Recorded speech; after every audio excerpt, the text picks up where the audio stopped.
Assalamualaikum warahmatullahi wabarakatuh. Bismillahirrahmanirrahim. Hamdan syakirin, hamdan na'imin, hamdan yuwafi ni'amahu wa yukafi mazidah. Ya Rabbana lakal hamdu kama yanbaghi li jalali wajhika wa 'azimi sultanik. Allahumma shalli ala sayyidina Muhammadin wa ala ali sayyidina Muhammad. Wa qala Allah Ta'ala fil Qur'anil Karim. Bismillahirrahmanirrahim. Syahrul Ramadan allati unzila fihil Qur'an hudan linnas wa bayyinatin minal huda wal furqan. Jamaah salat Isya dan salat tarawih Masjid Al-Ikhwan. Alhamdulillah malam ini kita bisa hadir di tempat ini, malam yang sangat spesial, yang mana malam hari ini kita berada di malam yang ke-17 dari bulan Ramadan. Sebagaimana yang sudah kita maklumi bersama bahwa 17 Ramadan itu identik dengan malam turunnya Al-Quran. Bahkan beberapa riwayat mengatakan gara-gara Al-Quran ini diturunkan tanggal 17, kita diwajibkan berpuasa. Jadi berangkat dari ayat yang kami berikan, yang kami sampaikan tadi, bahwa ternyata turunnya Al-Quran dan penetapan bulan puasa pas di bulan Ramadan itu juga ada yang berkesinambungan satu dengan yang lain. Bulan itu semenjak sebelum Islam sudah ada Ramadan, ada Syawal, ada Sya'ban.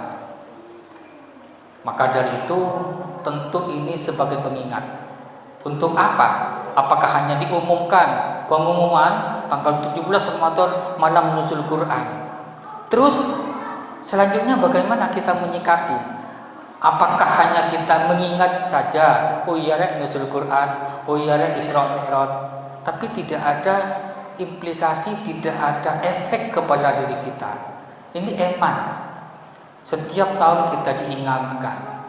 Maka di majelis yang sangat singkat ini kami ingin menekankan sekali lagi bahwa Al-Quran ini diturunkan oleh Allah sebagaimana ayat yang saya bacakan tadi sebagai petunjuk. Syahrul Ramadan alladzi unzila fihil Qur'an hudan linnas, sebagai petunjuk bagi manusia. Nah, bagaimana Al-Quran ini menjadi sebuah petunjuk buat kita? Tentu tidak cukup untuk hanya dibaca, gak cukup hanya dihatamkan, gak cukup hanya dibuat darusan ini. Tapi yang bisa menjadi petunjuk, pertama mulanya harus dibaca, yang kedua dikaji kandungannya, yang ketiga diamalkan isinya. Jadi tadarus itu asal katanya dari darasa yadrusu, belajar.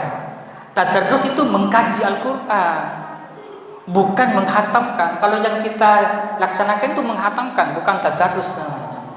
Tadarus itu adalah mengkaji Al-Quran. Maka sangat eman sekali kalau di bulan puasa ini, yang mana bulan puasa, bulan Ramadan ini identik dengan tadarus, kita tidak pernah mengkaji isi dari kandungan Al-Quran. Harusnya di majelis-majelis, di masjid-masjid itu perbanyak tiap hari untuk mengkaji kandungannya.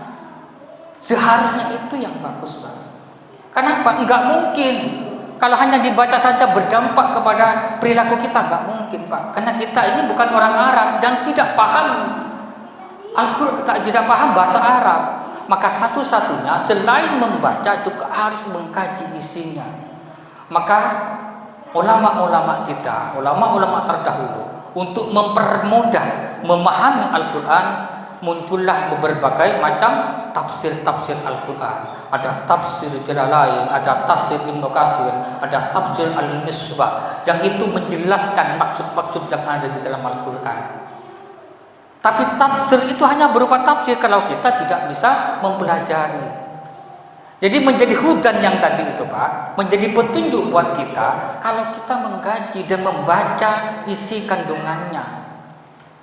Kan sama begini Pak, kita ini beli HP, beli Android Pak, pasti orang yang beli produk baru, apapun alasannya, sepeda motor, mobil, Android, di dalamnya ada dashboardnya, ada aturan pemakaian, ada aturan petunjuk pemakaian.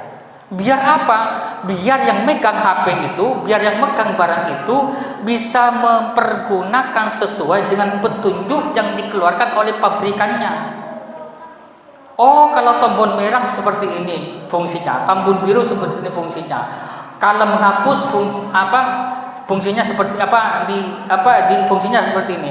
Cara menulis A di sini dibaca dengan seksama. Baru kita memahami cara mengoperasionalkan HP. Termasuk manusia. Manusia dilahirkan ke muka bumi ini menjadi khalifah. Allah sudah memberikan buku petunjuknya, yaitu Al-Quran. Kalau Al-Qurannya kita tidak baca, kita susah untuk belajar. Ikut pengajian kita susah, ikut kajian kita agak berat. Dari mana kita mendapatkan petunjuk dari Al-Quran? Kita lihat saja kajian-kajian malam Ahad yang kita adakan setiap ba'da maghrib. Hanya berapa? 10 orang, 20 orang. 20 orang alhamdulillah, kata yang ada hanya 5 orang. Mengapa ini terjadi? Mengapa ini terjadi? Karena tidak ada gairah dalam diri kita untuk mengkaji dan memperdalam isi kajian Al-Quran. Sekali lagi, enggak cukup hanya dibaca, tidak bisa. Oke, membaca Al-Quran mendapatkan pahala apabila itu di bulan Ramadan, tapi menjadi hudan kalau kita tidak bisa mengkaji. Minimal kalau kita tidak bisa mengkaji sendiri, ikut kajian-kajian yang diadakan oleh majelis-majelis taklim. Jadi setiap tanggal 17 dikaji tentang Al-Quran, diperingatkan tentang Al-Quran, ada tambahan ilmu dalam diri kita sehingga ada perubahan perilaku-perilaku. Di dalam Al-Quran banyak diajarkan tentang kejujuran, diajarkan tentang bagaimana kita bersikap, berbuat baik, berkata baik, berperilaku baik, berpikiran baik. Dan ternyata Pak, nilai-nilai yang ada di dalam Al-Quran itu tidak harus berada di dalam negara yang mayoritas Muslim. Jadi nilai-nilainya kadang diadopsi oleh negara-negara lain. Kiai Haji Muzadi pernah cerita di Korea yang negara komunis. Beliau pernah suatu saat kunjungan ke Korea. Tas beliau ini ketinggalan di bandara. Setelah dia nyampe di tempat di hotelnya, ternyata tas itu ada yang mengantar. Betapa dasarnya nilai-nilai kejujuran. Padahal Korea negara ateis. Ada suatu juga cerita, ada suatu orang di terminal HP-nya ketinggalan. Setelah dia pergi jalan, HP-nya ketinggalan. Dia ingat kalau ada HP yang ketinggalan, balik. Ada HP itu, tidak ada yang menyentuh. Ada HP itu. Jadi di Korea yang agak ateis, barang hilang bisa ketemu. Kadang di Indonesia barang ada jadi hilang. Nah ini kan kebalikan. Kenapa? Karena ada kemungkinan nilai-nilai keislaman itu, nilai-nilai Quran yang sudah kita pelajari bersama hilang pada diri kita. Ini luar biasa. Maka dari itu Bapak Ibu sekalian rahmati Allah, tentu setiap peringatan nuzul Quran ini seharusnya menggugah hati kita untuk terus mengkaji isi kandungan Al-Quran. Suatu kemuliaan, sesuatu yang yang bersentuhan dengan Quran pasti mulia. Pertama, yang menyentuh kepada manusia, Al-Quran diturunkan kepada Nabi Muhammad.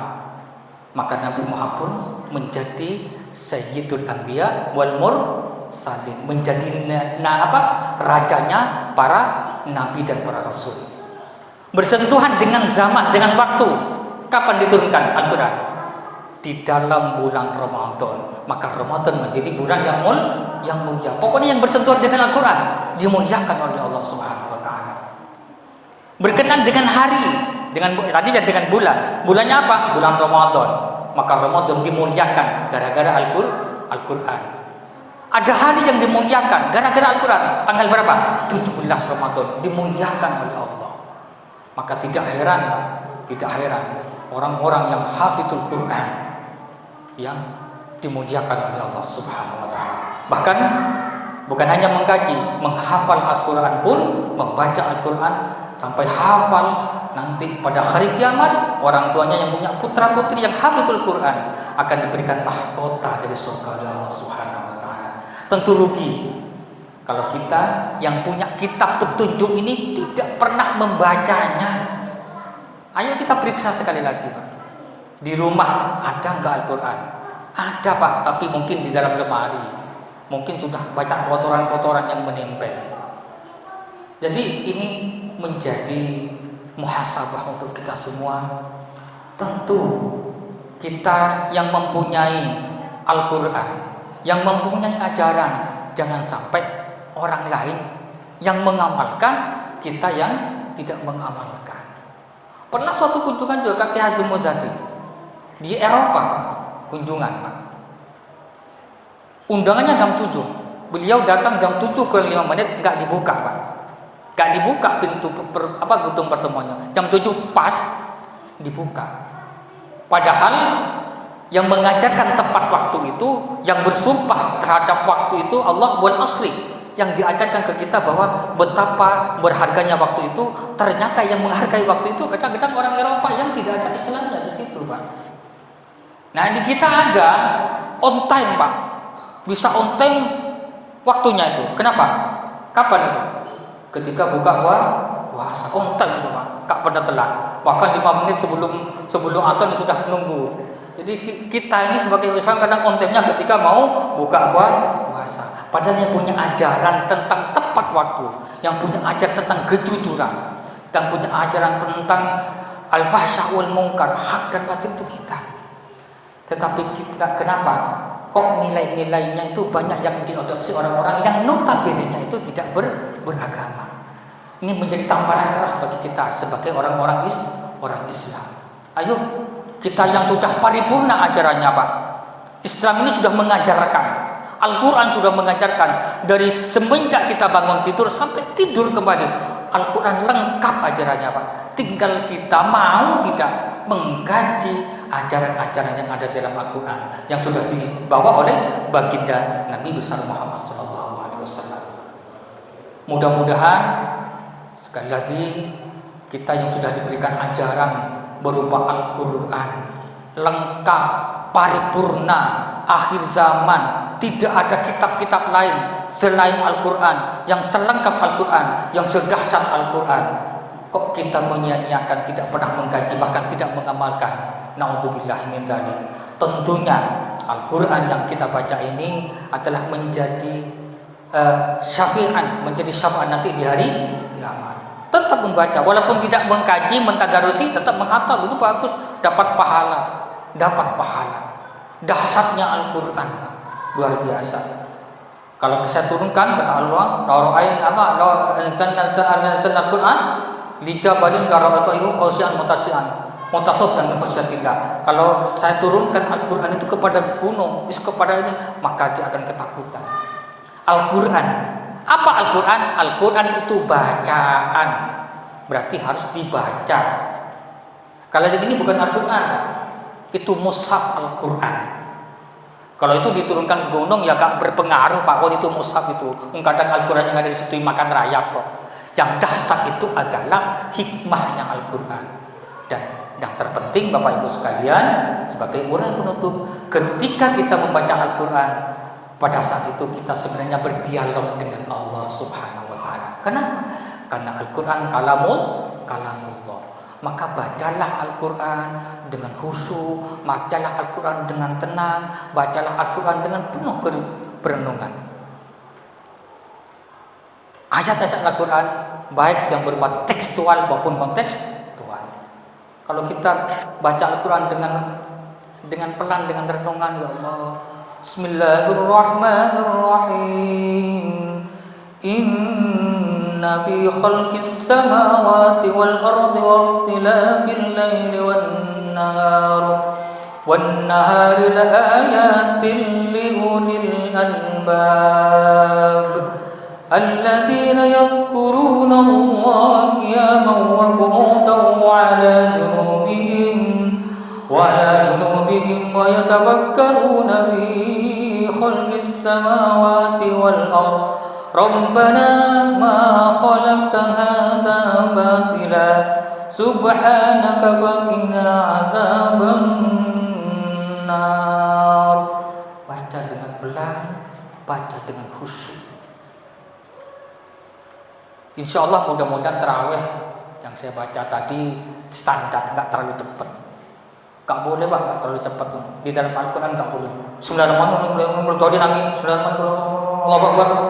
Nggak boleh bah. Al-Quran sudah melarang untuk membaca Al-Quran dengan tergesa-gesa. Baca dengan tenang, nikmati karena kita berdialog dengan Allah. Bersyukurlah kita sebagai orang Islam diberikan kitab suci Al-Quran. Sekali lagi bersyukur, dan tanda di antara kesyukuran kita terhadap diberikannya Al-Quran kepada kita sebagai umat Islam dengan cara membacanya, dengan cara mengkajinya, dan yang terpenting mengamalkan, mengaplikasikan, merealisasikan, memfaktakan isi kandungan Al-Quran dalam perilaku sehari-hari. Al-Quran mengajarkan tentang kejujuran, kita berlaku jujur. Al-Quran mengajarkan tentang tepat waktu, kita berusaha tepat waktu. Hasbunallah, ni'mal wakil, ni'mal maula wa ni'mal nasir, la haula wala quwwata illa billahil azim. Sekali lagi, mudah-mudahan segala amal ibadah kita di bulan Ramadan ini diterima oleh Allah Subhanahu wa taala. Wallahul muwaffiq ila aqwamit thoriq. Wassalamualaikum warahmatullahi wabarakatuh.